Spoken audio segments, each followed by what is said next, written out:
On se retrouve pour modéliser la pièce propulseur de la fusée. Vous avez devant vous le plan de définition de la pièce.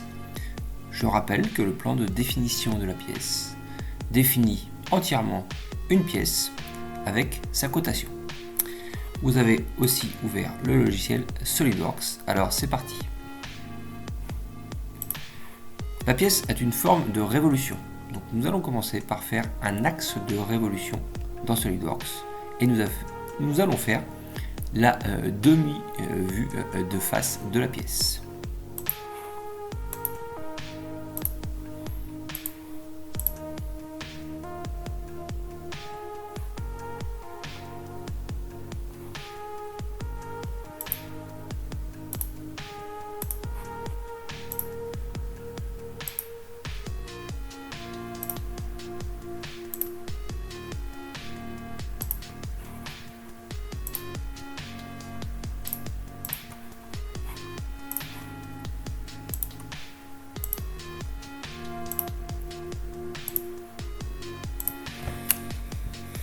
Voilà, la demi-vue est faite, nous allons pouvoir mettre en place la cotation.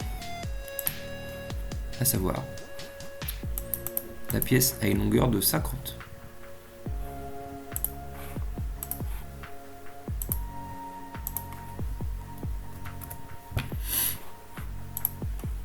Un diamètre final de 29. Deux choix possibles, soit je cote entre le point et l'axe de ma pièce. Si je fais cette cotation, alors ça sera la moitié de 29, ou alors je bouge ma souris, je la fais descendre, et là je peux mettre directement mon diamètre de 29. Puis nous allons mettre la cote de départ, le diamètre de 23,17.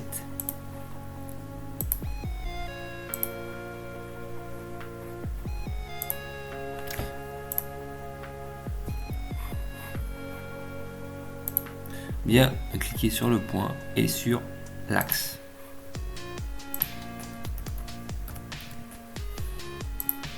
Voilà. Ma demi-vue de face est faite. Je peux mettre du volume dans ma pièce en allant dans fonction, puis base bossage avec révolution. Voilà. La pièce, le début de ma pièce avec sa forme conique. Nous allons maintenant faire les petits enlèvements de matière de chaque côté, à savoir sur un diamètre de 16 pour un et de 20 pour l'autre sur une distance de 5.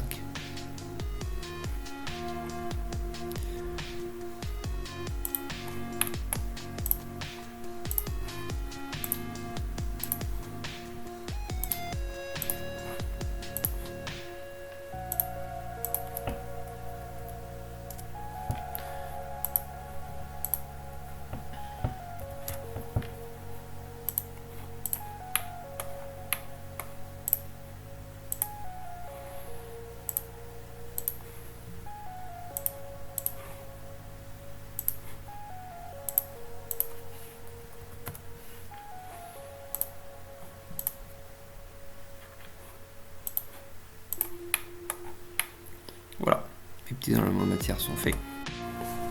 Voilà, nous nous retrouvons pour faire la rainure. Donc nous allons nous placer sur la vue où le diamètre est le plus grand. Et nous allons créer une ligne de construction. Puis un rectangle. Ce rectangle, nous allons lui mettre sa dimension, à savoir 5. Par contre, il faut bien le centrer par rapport à la ligne de construction. Ensuite, nous allons contraindre cette ligne-là. Nous allons la mettre tangente au cercle. Pour ce faire, je clique sur la ligne, je fais CTRL au clavier, je laisse mon doigt appuyer sur CTRL et je sélectionne mon cercle.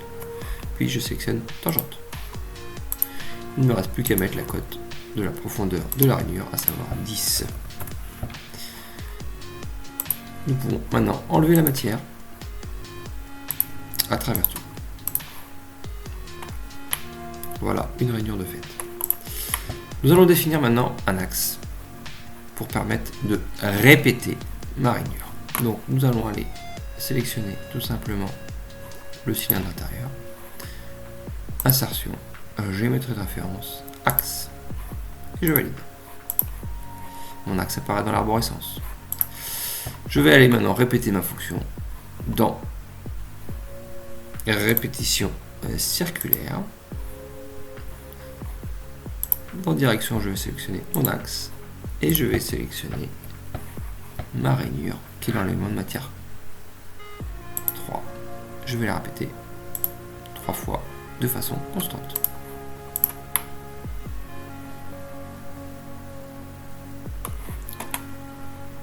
Il me reste maintenant à réaliser mes trous taraudés qui ont un diamètre de 6 sur une profondeur taraudée de 12. Pour ce faire, je sélectionne ma surface. Je vais aller dans Assistant pour le perçage. Je vais sélectionner le taraudage, un trou taraudé simple. Je sélectionne M6.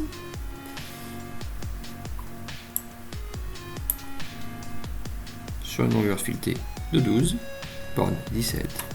Je vais dans Position et je me mets au centre. Et je valide. Et je fais la même chose de l'autre côté.